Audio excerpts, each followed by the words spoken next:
I have received notification that Mr. Elliot Dean wishes to ask a question of the Leader of the Council. Mr. Dean, please.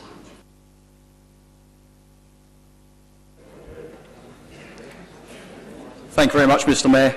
The local plan is a document which I've heard described as key, vital and should have been done yesterday. The Council's failure to deliver this key document has left the local economy, employment and the environment in a disastrous state. Can you explain why you failed to deliver a local plan? Thank you, Mr. Dean. Councillor Mrs. Blackmore. Thank you, Mr. Mayor. First of all, Mr. Dean, welcome back again. I think you were here in December, so nice to see you again. Oh, did you? Oh, I'm so sorry. Sorry. Maybe it's your twin. Who knows?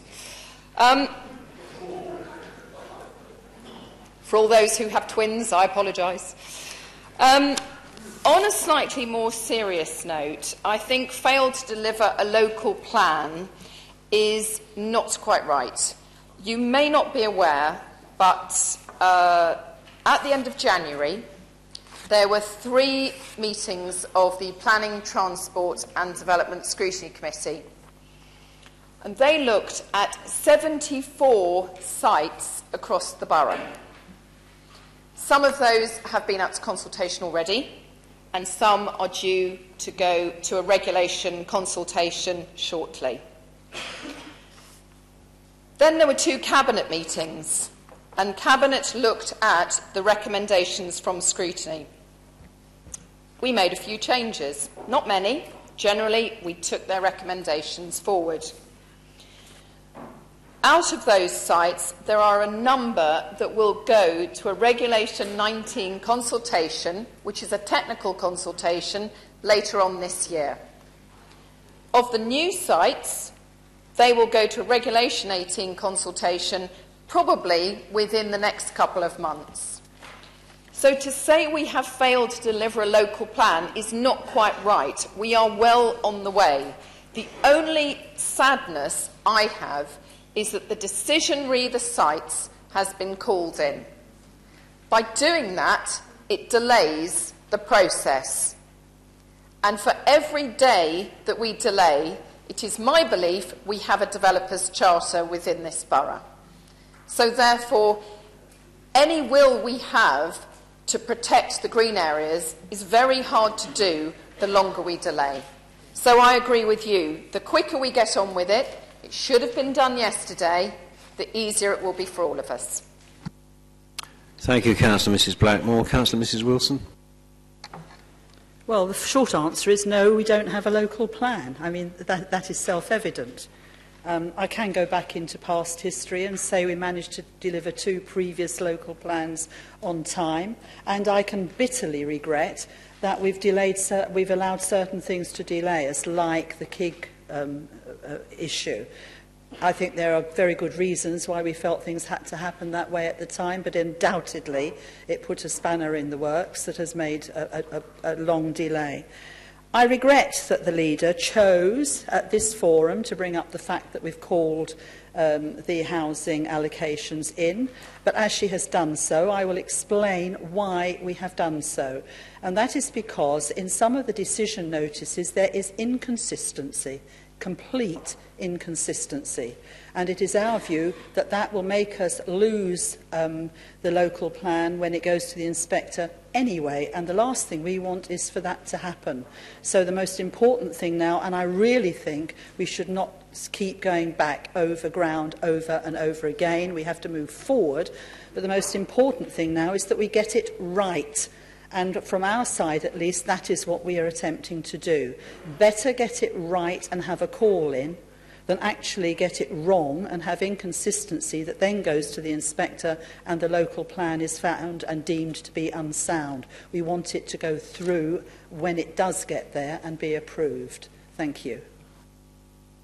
Thank you, Mrs. Wilson. Councillor Mrs. Gooch. Thank you, Mr. Mayor. I'll take a slightly different tack, if I may. Move over a little bit.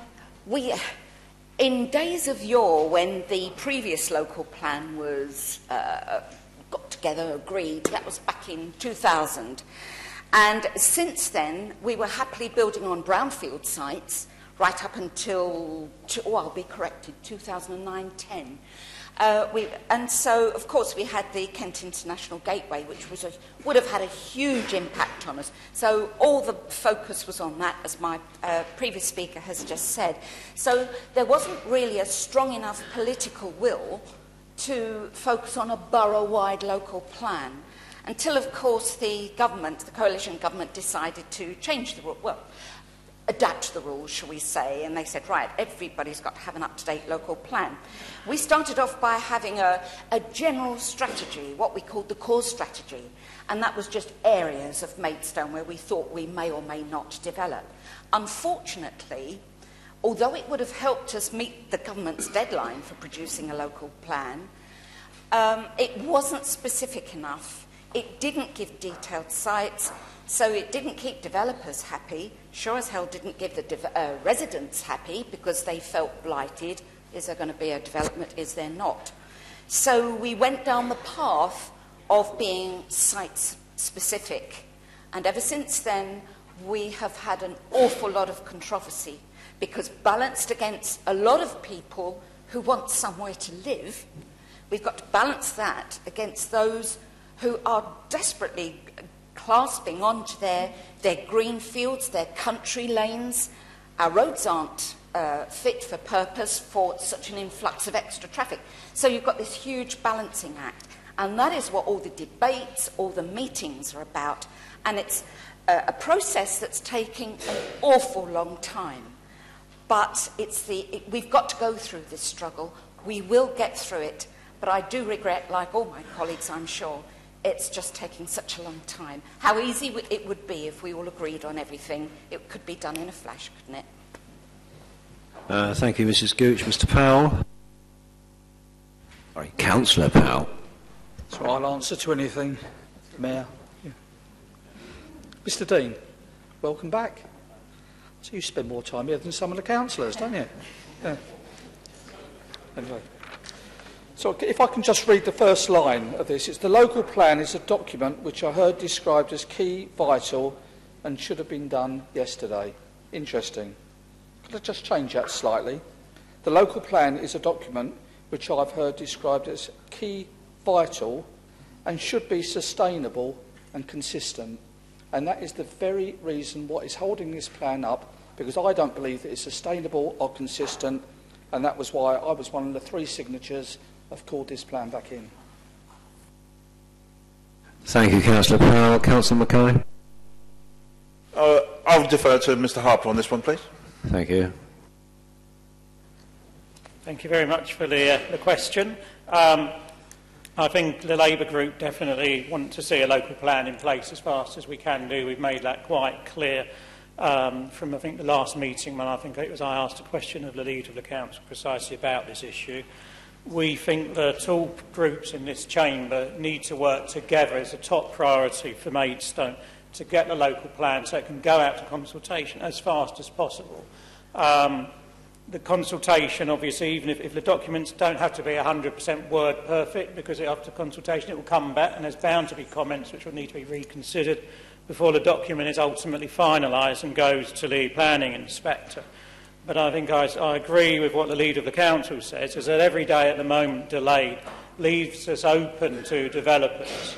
And we just look around the borough virtually every week, there's proposals coming in which, if we had a local plan in place, might well not proceed. But as we are in a weak position.